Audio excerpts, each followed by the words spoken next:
maintenant passer à la deuxième intervention de Monsieur Gaël Le Dilly, manager data science au sein du groupe Essia. Il va nous parler de la data competition comme un outil efficace de motivation et de montée en compétence des équipes analytiques. Monsieur Le Dilly, c'est à vous. Bonjour. Alors, je vais juste charger le document.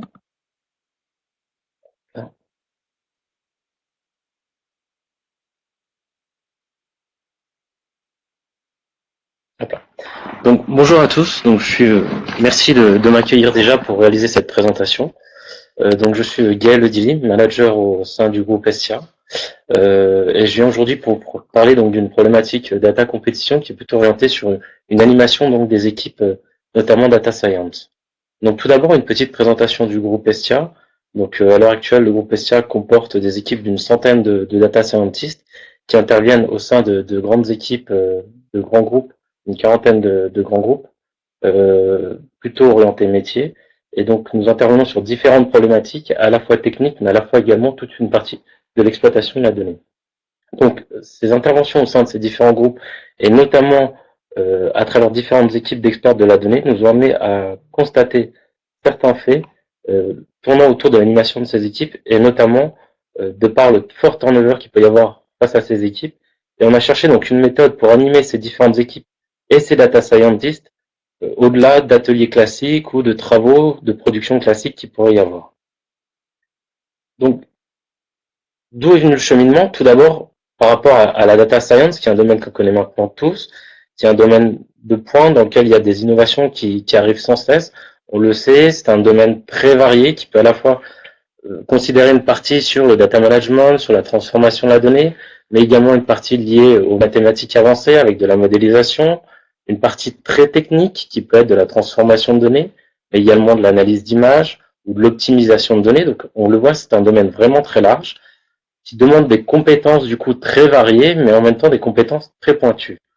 Il est difficile du coup d'avoir une vraie vision sur ce domaine avec une cartographie de l'ensemble à la fois des solutions techniques, mais également des différentes solutions liées à de la modélisation ou aux différentes avancées qui sont réalisées.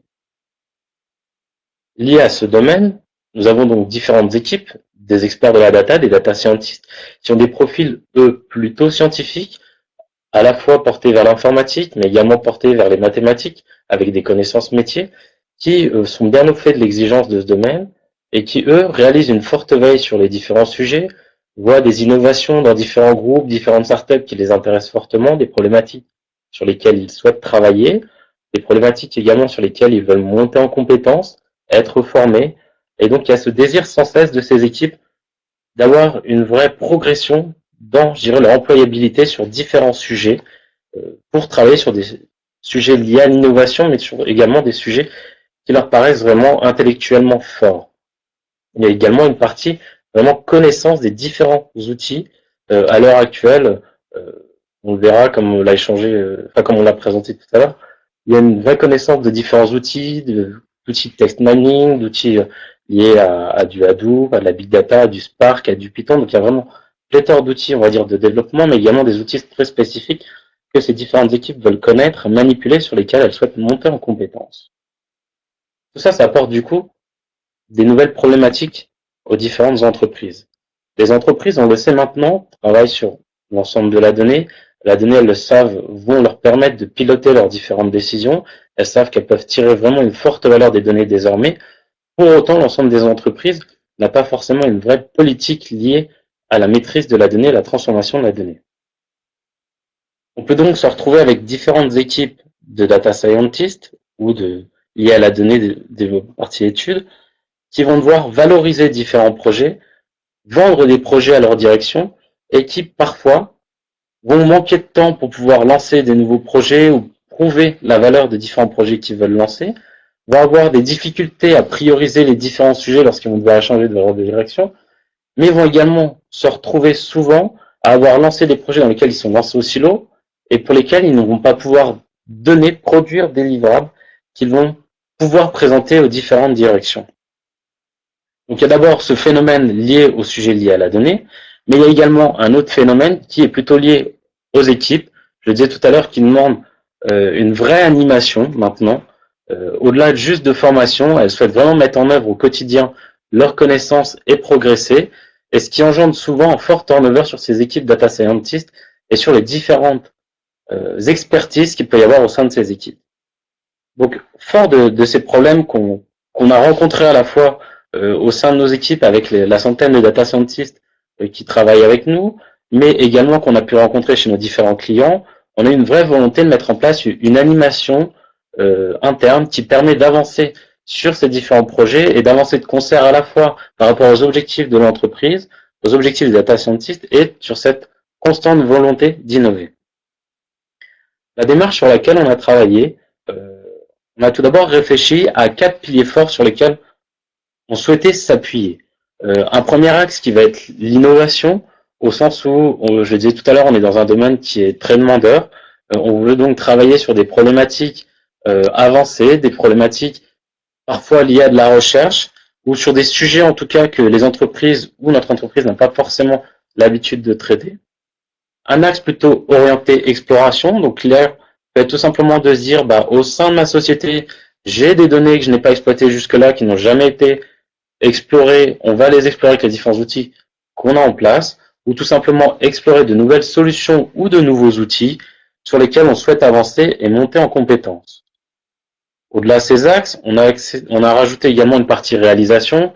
Comme je disais tout à l'heure, il est important de montrer ce qu'on peut réaliser, de montrer ce qu'on souhaite faire.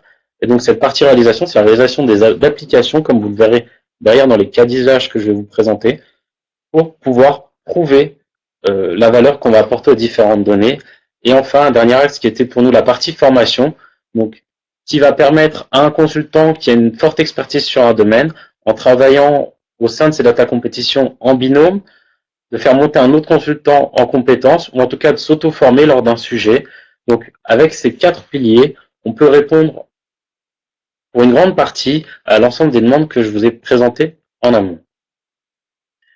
Pour répondre à ces sujets, on a donc créé une animation qu'on a appelée Data Competition, pour lequel on a inscrit un cadre lié autour de 2 jours de travaux consécutifs avec différents binômes de data scientists qui se retrouvent donc pendant 2 jours au siège de notre société pour travailler sur des sujets sur lesquels ils vont se confronter. Alors ça peut être soit des sujets choisis par différentes équipes sur lesquels l'objectif va être de pousser le plus loin possible entre les différentes équipes, donc avec un vrai challenge sur un sujet lié, ou alors potentiellement travailler sur différents sujets pour lesquels les équipes vont donc se confronter mais à un niveau tout autre, qui est plutôt sur l'ordre de ce qu'ils ont pu réaliser ou du niveau de la présentation qu'ils ont fait. Un point très important, je l'évoquais au début, cette notion d'animation elle est liée à des désirs des équipes, donc il est très important que ces sujets soient sélectionnés par les participants, ou en tout cas sélectionnés avec les participants. Pour cela, il est nécessaire de leur présenter tout d'abord une liste de sujets, en tout cas de leur demander différents sujets sur lesquels on va travailler. Il y a du coup une forte contrainte. Vous le voyez, on a 2 jours pour travailler sur des sujets, ça peut paraître très court, vraiment très court. Comme je vais vous le montrer après, en 2 jours, on peut quand même réaliser déjà de belles choses et faire de fortes avancées. Pourquoi? Parce qu'on est concentré vraiment pendant 2 jours sur ce sujet. 2 jours, ça permet de garder, on va dire, la pression sur les travaux qu'on va réaliser, d'être totalement concentré sur ce qu'on réalise. On est capable aussi pendant 2 jours de rester dans une bulle. Et amène la contrainte, du coup, ces 2 jours, le fait de s'organiser d'une manière spécifique pour pouvoir avancer. Le cadre de 2 jours, bien évidemment, si à un moment vous êtes bloqué sur une problématique technique ou une problématique liée à de l'analyse de données, ce genre de choses, vous allez pouvoir potentiellement perdre ces 2 jours. Et donc nécessaire dans l'organisation d'avoir un axe, je dirais plutôt agile, ce qu'on a adapté un petit peu dans notre méthodologie, qui est de se dire, on va avoir différents lots, en tout cas différents sujets qu'on peut adresser en parallèle, ce qui va vraiment permettre de ne jamais être bloqué, de pouvoir adresser, du coup, sur ces différents items en parallèle, différents niveaux de complexité.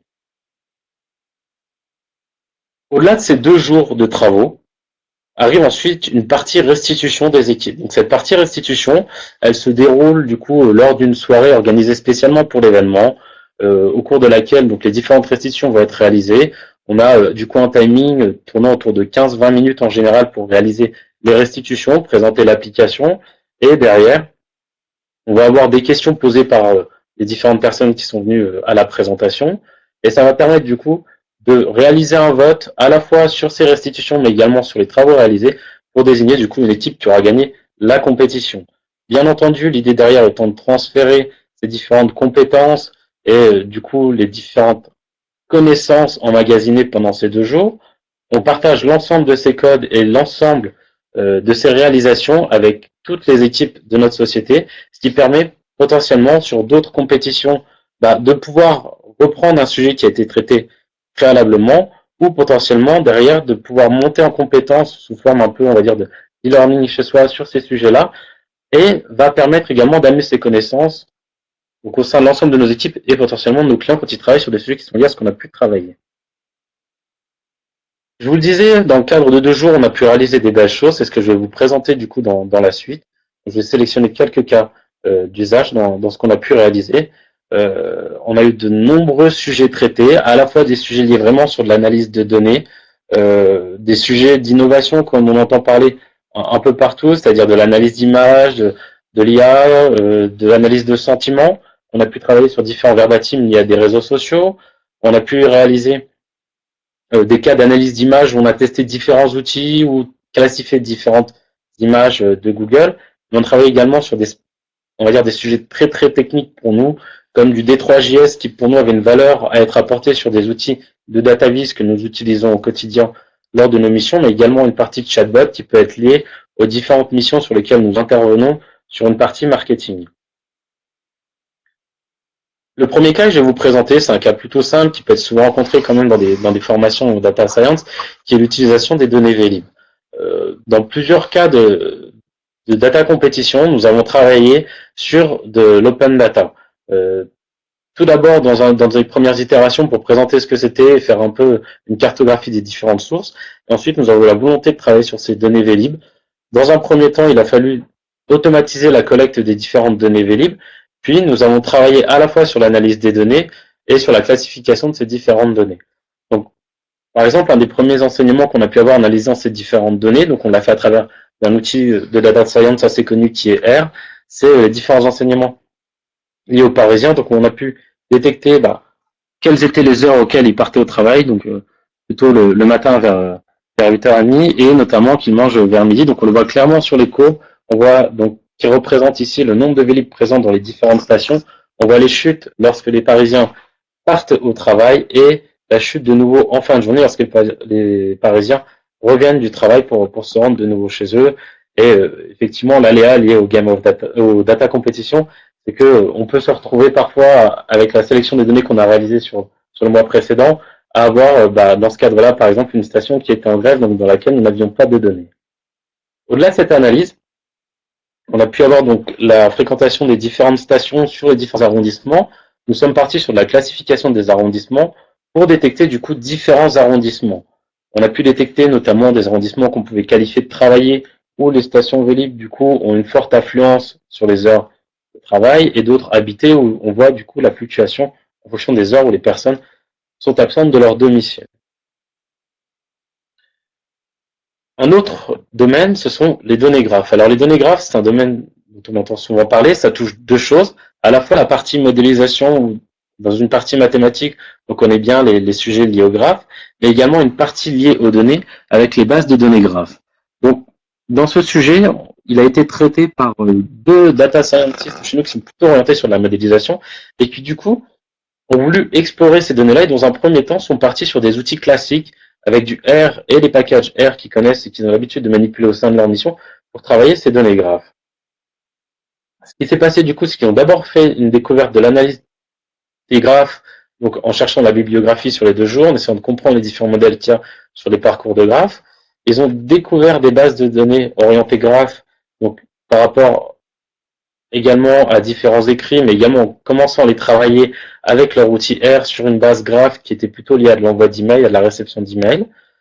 Et ensuite, ils se sont très vite rendus compte des limites de leur outil, et donc ils sont dirigés plutôt vers Neo4j, qui est une base orientée graph plutôt connue, qui leur a permis du coup de travailler l'ensemble des données, de monter en compétence sur cet outil, et de commencer du coup à requêter avec cet outil-là, et ça leur a prouvé du coup la valeur de cet outil sur certaines modélisations, et il me semble qu'à l'heure actuelle, sur certains de leurs projets, ils ont utilisé l'outil pour faire quelques représentations de données notamment. Ce qui est important, donc là c'est toujours le cas des données graphes, c'est que après chacune de ces restitutions, à la fin de chacune de ces restitutions, on demande vraiment aux consultants de nous redonner leur avis sur ce qui a été réalisé, à la fois sur le parcours lié à ces 2 journées, pour être en constante évolution sur l'organisation, mais également sur ce que ça leur a apporté. Donc ici, lié aux données graphes, effectivement, ils ont vraiment découvert cette partie liée à la théorie, liée à l'analyse de graphes, mais également un nouvel outil. Et effectivement, voilà la partie difficulté de l'organisation, où sur un sujet qui était plutôt complexe, il y a eu du coup un vrai encadrement à réaliser de notre côté sur l'orientation du projet et la récupération des données en amont. Donc il y a une vraie organisation à avoir sur l'ensemble de ces problématiques. Autre cas qu'on a pu traiter ici, c'est le cas de la création d'une formation. Alors ici, c'était la formation en machine learning sur des arbres, sur l'ensemble des modélisations liées à des arbres. Alors, c'est un sujet plutôt classique, qui est adressé par beaucoup de boîtes, que nous adressons également chez nos différents clients. Mais là, l'idée était d'essayer de travailler ce sujet sous une autre forme.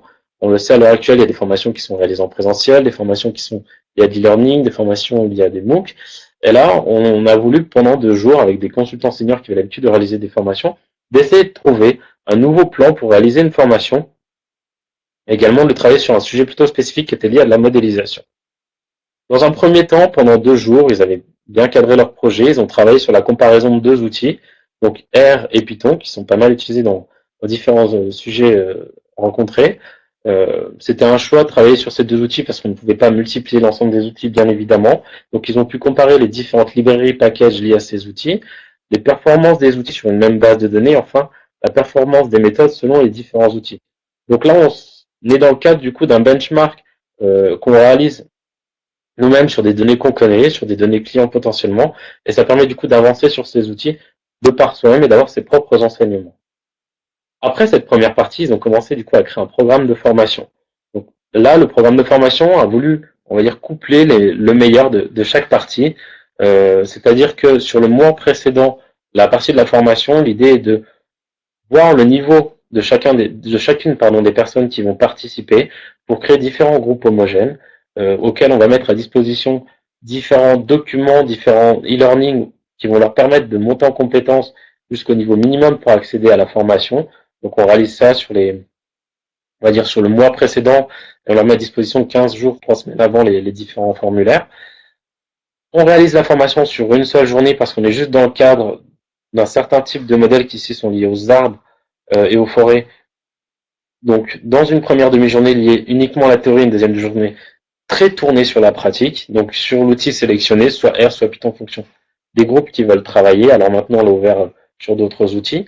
Et l'idée derrière, c'est qu'au-delà de cette formation, on ne va pas abandonner les différents étudiants. Et du coup, on va proposer 15 jours après de travailler sur différents questionnaires pour valider ce qui a été réalisé avant, mais également repousser quelques tutoriaux pour les notions qui ont été complexes à comprendre. Autre cas, on l'évoquait tout à l'heure, l'analyse de verbatim. Donc là, on est dans le cas de l'analyse de tweets. Twitter, c'est un outil dont on parle beaucoup, qui permet de voir l'actualité, qui peut être utilisé autour de différentes problématiques clients, que ce soit pour recueillir les sentiments, on va dire, de l'opinion publique sur différents domaines, mais également pour avoir des actualités qui remontent très rapidement de manière très chaude. Là, l'idée, ça a été de se dire, l'analyse de tweets, il y a effectivement énormément d'outils qui permettent de l'adresser. Pour autant, on a des outils de prédilection sur lesquels on travaille souvent, qui disposent de packages permettant de travailler sur Twitter. Et Twitter met à dispo différentes API. Et du coup, les consultants ont travaillé sur leurs outils de prédilection, je dirais, pour travailler sur Twitter. Donc, où ils ont du coup un plan plutôt classique qui a été dans un premier temps de collecter les différentes données liées à Twitter. On a pu collecter des données liées en fonction d'hashtags, en fonction de différents domaines sur lesquels on voulait travailler. Ensuite, il y a eu toute une partie de montée en compétence sur, on va dire, du traitement de verbatim pour ce binôme-là qui ne l'avait jamais fait, où il a fallu nettoyer et pré-traiter les différentes données, c'est-à-dire retirer potentiellement certains signes de ponctuation, travailler sur la lématisation, etc. Donc des sujets vraiment orientés analyse de texte. On a eu la partie derrière analyse pour retirer des opinions liées à des tweets, pour également avoir toute une partie corrélation entre les différents mots, les différents sentiments liés à des sujets. Et enfin, il y a une partie restitution qui a été réalisée sur un outil lié à R qui s'appelle AirShiny, qui permet de réaliser des vraies applications de DataVis sur lequel une application permet désormais de réaliser des filtres sur des tweets et du coup de remonter l'ensemble des tweets qui sont liés, d'avoir des visualisations liées à ces sujets. Et d'ailleurs, chose très intéressante, comme je vous l'expliquerai après, c'est que du coup, ce travail qui a été réalisé pendant 2 jours a permis du coup de présenter également ces résultats au sein d'un meet-up, donc ce qui prouve que ces travaux réalisés sont quand même de qualité dans le cadre des 2 jours et également innovants. Donc vous le voyez, les 4 cas que je vous ai montés là sont quand même assez variés.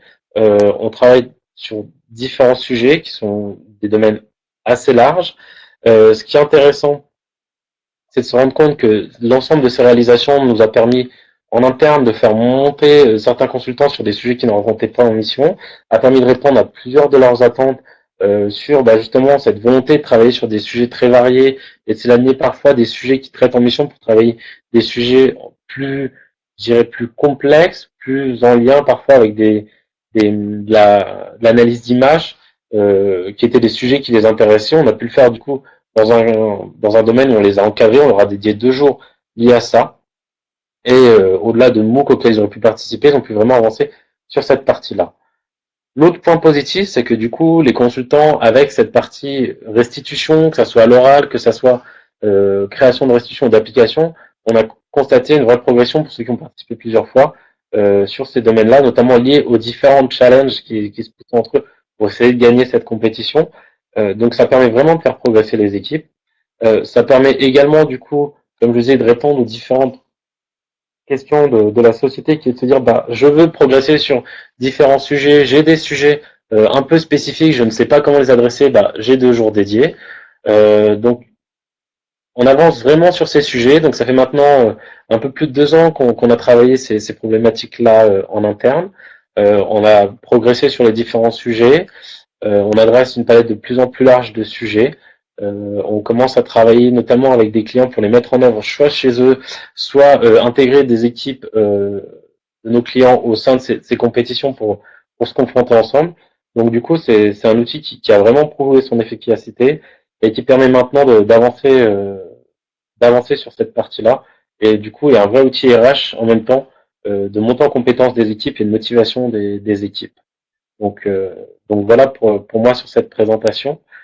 Du coup, je reste à votre disposition pour répondre à l'ensemble des questions que vous pourriez avoir sur le sujet. Merci, monsieur Le Dilly. Y a-t-il des questions?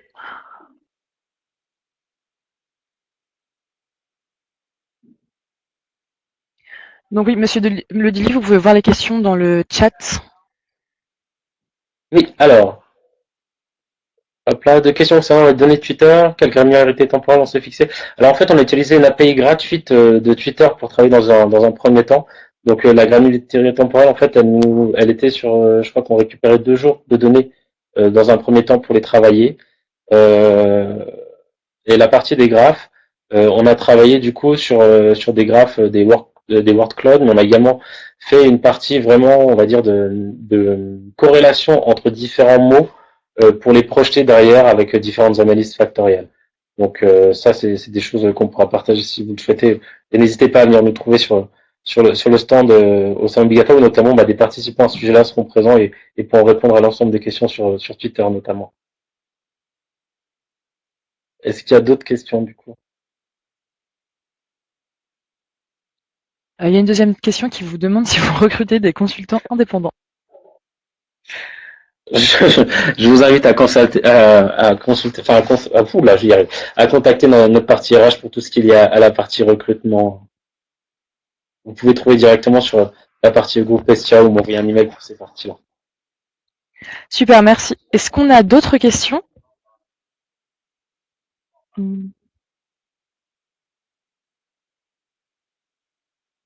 Très bien, donc merci monsieur Le Dilly. On peut vous retrouver au salon Big Data Paris les 12 et 13 mars. Merci beaucoup pour votre intervention.